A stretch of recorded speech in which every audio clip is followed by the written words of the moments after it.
Lakini nimeiona barabara yenyewe hii ya kuanzia Kitai kuja Rwanda kwenda mpaka Ndumbi, lakini na ile ya kutoka Kitai kwenda mpaka Lituhi.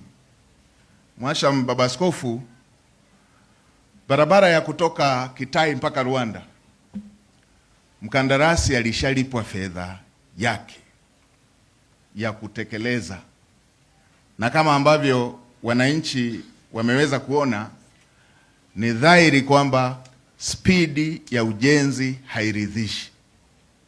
Sasa nikutake mkuu wa mkoa, mwite mkandarasi huyu mara baada ya shughuli hii kuisha, mwambie alishapokea fedha ya awali ya ujenzi wa barabara hii, na kwa taratibu za kiserikali ni mpaka kazi aliyopewa fedha imalizike na afanye kazi nyingine, atoe certificate kwamba kazi hii imeshafanyika, ndipo apewe malipo mengine. Kwa kuwa ameshapokea fedha ya awali, kumekuwepo utaratibu wa wakandarasi kupokea fedha na kutumia kwenye shughuli zingine.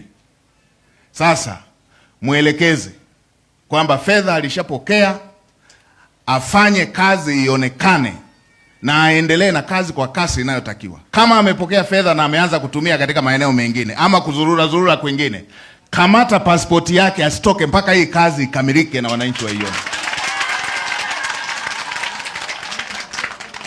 Mheshimiwa Rais anataka wananchi wa Kitai, wananchi wa Rwanda, wananchi wa Lituhi watumie barabara hii, ndio maana fedha yake imeshatoka.